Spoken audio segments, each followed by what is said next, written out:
Tenebrae service. Sounds mysterious, right? Like something out of a medieval fantasy novel, or maybe it's a secret code from the Vatican archives.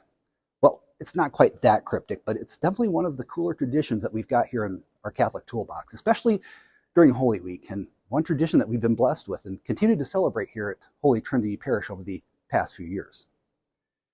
Tenebrae simply means shadows or darkness in Latin, and it's this special service that's tied to the Triduum, Holy Thursday, Good Friday, and the Easter Vigil.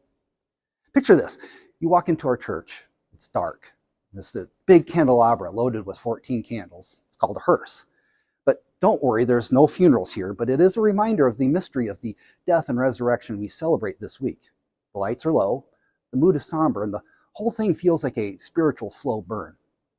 As the service rolls on, we're chanting psalms and reading from Lamentations, Jeremiah's heartbreak over Jerusalem, which totally vibes with Jesus heading to the cross. One by one, those candles get snuffed out, and by the end, we're down to one lonely flame, the Christ candle. And then it disappears out behind the altar, and then with the thunder of everybody making noise by banging on the pews, the light returns, just as the light of Christ and the resurrection. So why all the drama? Well, Tenebrae is not just a liturgical mood ring, it's got a point. These candles going dark, that's the light of the world dimming as Jesus' passion kicks into gear.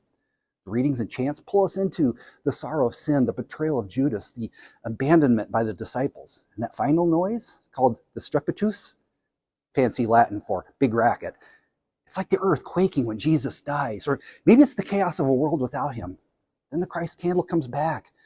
A little teaser of Easter hope. It's deep, but it's not all doom and gloom. There's light at the end of the tunnel, literally. Now, here's the fun part. Tenebrae's roots go way back, like hundreds of years, when it was technically an anticipated matins and lauds, morning prayers from the breviary. They shifted to the evening prayer, but they moved it to the morning for practicality. It's very different from your typical mass with definitely more layperson interaction.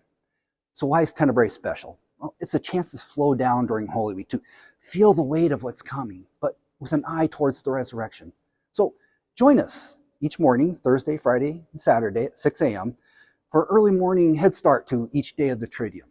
And lean into the shadows, because just like the story of Holy Week, we might start in darkness, but we always end up with the light of a new day.